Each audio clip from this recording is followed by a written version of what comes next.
خطوة خطوة خما بين سهم كل جتشو نمغا وكجراني والكأون أمغا خطوة كداما ندو مدامي فرشو نمغا ويني بلاچو جتشو نسمغا نانتي جارسي مدامي وفيه كي وسمانا شي ترساسي ورشيد التشي قلچي ميشاشي بوريك النفت حالا كنان هرّا كداما سيرا جايبة تاين نقاسي ننجرا هذا مناسا قولتي فودي جتشودا مالي فكا فودي سببي فودو دندايب هندساتو دبتيرا أني فيديو قوتو ساسني فيني وفيك ياغارو سنتني ماچودا isinimmoo obsaan hanga xumura viidiyoo kana dhaggeeffadhaa waa baay'ee irraa barattu jechuudha.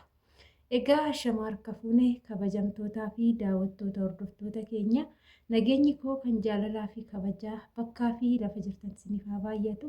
Anis obboleettiin keessan bakkaa fi lafan jirutti waaqayyoof galannaa ga'u nagaa fayyaa kootidha. Isinis akka nagaa fayyaa naaf taatan waaqayyoorraa abdii guddaan qaba. Egaa akkuma jalqaba irratti viidiyoo isinii ibsuu yaale jechuudha. Viidiyoo kana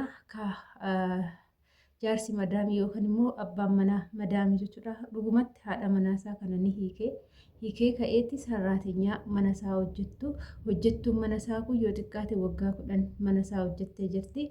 Garuu amma sa'aatii kanatti haadha manaasaa taate iddoo madaamii duraanis hanqabatteerti jechuudha.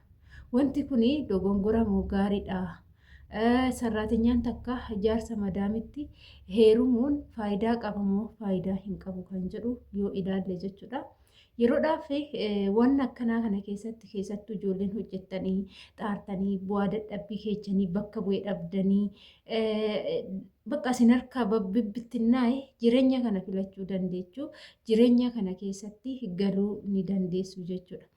Garuu yeroodhaaf yeroo jireenya kana keessa galtanii waan bakka gaarii buutanii waan gaarii argattanii jaarsa madaamii yookaan immoo nama araba ta'e tokko nama afaan arabaa dubbatu tokkotti yoo heerumtanii nama iddoo gaarii argatee fi bakka gaarii qabate tokko isinitti fakkaachuu danda'a jechuudha. Yeroo sani gammachuudhaan guutamtu akkasumas immoo dassin jira jechuudha.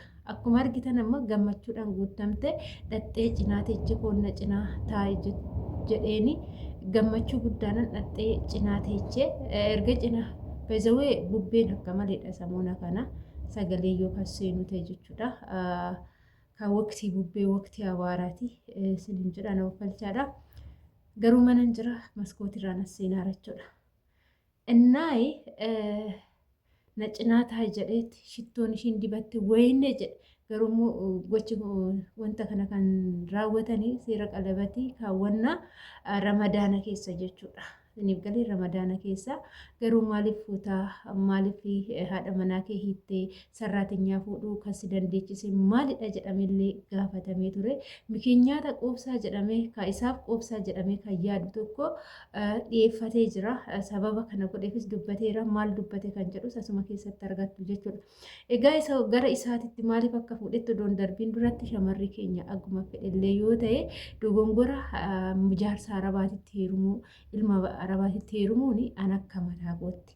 An akka mataa waleetti dogongora jedheen fudhadha. Maaliif jennaani biyya irra keessa jirru kun biyya keenya ta'uu hin danda'u. Tasallee biyyoota arabaa keessa yeroo hojjennutti akka feete yoo hojjettu jinsiyaa jedhamu beektu jinsiyaa arabaa fudhachuu hin dandeenyu yookaan immoo lammummaa isa jedhamu jinsiyaa jedhama afaan arabaatiin isinii hime jinsiyaa biyya kana amma fudhachuu hin dandeenyu.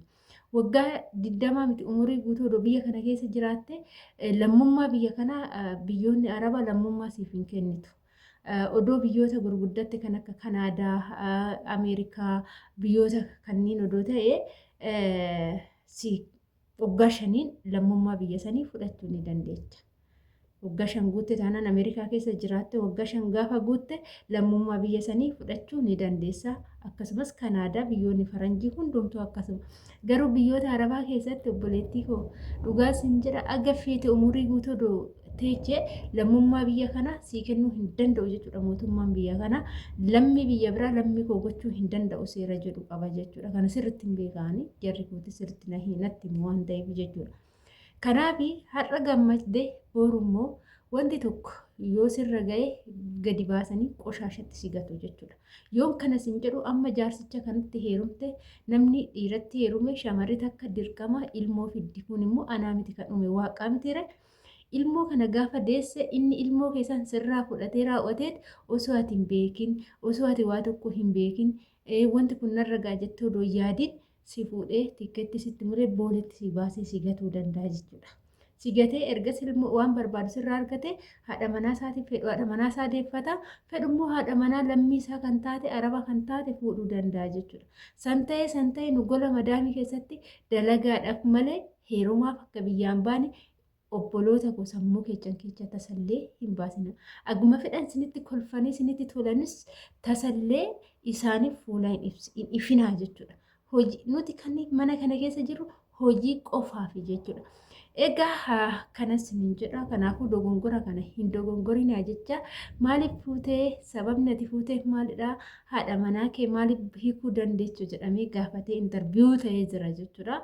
Yeroo kana maal jedhee madaamiin too jedhe yookaan haati manaa koo yeroo hundumaa ani dalagaa dalagee yeroon galutti algaa irratti argadha malee waan ani barbaade tokkollee naa hojjettee hin beektu.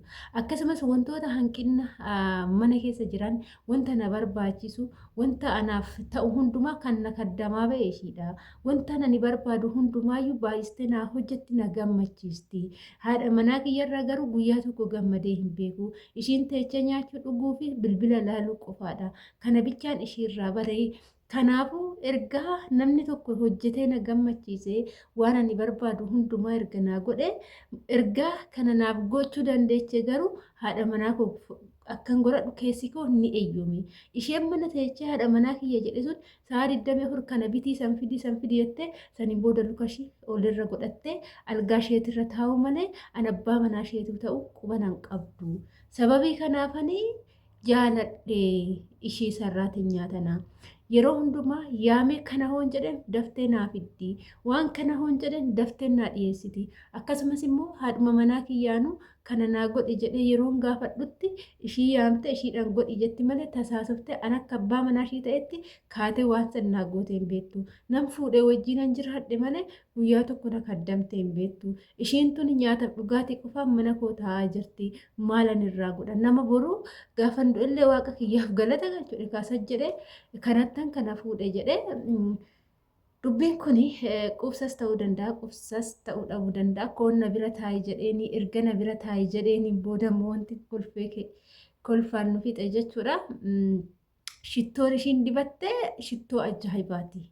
Odoojiin ji'a ramadaana ta'uu baate waan ani godhu natu beekaa jedhe namicha macheechite urgaadhaan jechuudha. Akkanatti kunoo haadha manaasaa godhatee sarraatinyaa haadha manaasaa godhatee wajjin jiraachaa jira. Garuu beektu obboloota koo yeroon jechoota isaa kan hubadhee ilaalu dhugaadha.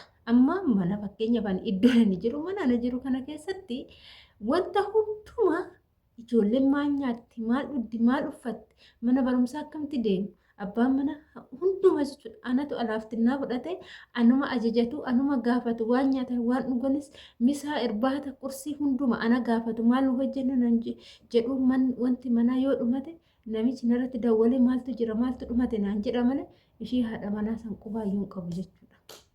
Qubaayyuun qabu ijoollee baay'een kana ni beektu jechuudha.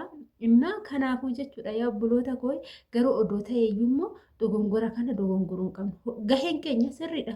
Hojiin keenya waan kana hojjechuun dirqama keenya maaliif isaan maallaqa nu kaffalu nuti immoo humna keenya isaanii kaffalaa jirra. Bakka kanatti wanni beekuu qabnu jechuudha. Humna keenya isaanii ni kaffala. Isaan immoo maallaqa baalaa san nu kaffalu jechuudha. San argachuuf jechuudha. Kanaafuu inni na jaalate akkana naan jedhe haadha manaa isaa hiikee na fuudhe. Dhuguma nama gammadduu taatee inni jiraate jettanii yaaddu akkuma jaalalli jiru jibbi jira. Guyyaa tokko odoo walitti bu'anii bakka biyya ormaatitti bakka deemuun hin jirre bakka maatii ofii argachuun hin jirre tokkotti manuma san keessatti duubichaadha jechuudha. Kanaaf isaan akkuma nama jaalatan gaafa namatti ka'anillee akkasuma jechuudha. Akkasii egaa hordoftoota kiyyaa viidiyoo kiyyaa ammaaf asumarraa nan goolaba. Turtiin wajjin gootaniif guddaa galatoomaa dogongora akkanaa tasallee ijoolleen keenya hin dogongorinaa. Irraa of eeggannoo gurguddaa godhadhaa. Hojjennee milkoofnee gara biyya keenyatti galuudha malee hojjennee heerumne asitti dhirsa argannee jiraachuuf miti. Haati teenya abbaan keenya maatiin keenya iyyuu nu naaffaqu nu yaadu jechuudha. Nutis immoo maatii keenya yaanna. Maatii keenya argachuuf immoo hojjennee guyyaa keenya fixannee galuudha jechuudha. Akkasii hordoftoota keenya ammaaf turtiin wajjin gootaniif guddaa galatoomaa ulfaadhaa isiniin jedha. Egaa hanga viidiyoo biraatiin walitti deemutti turtii gaarii isiniif haa ta'u. Baay baay.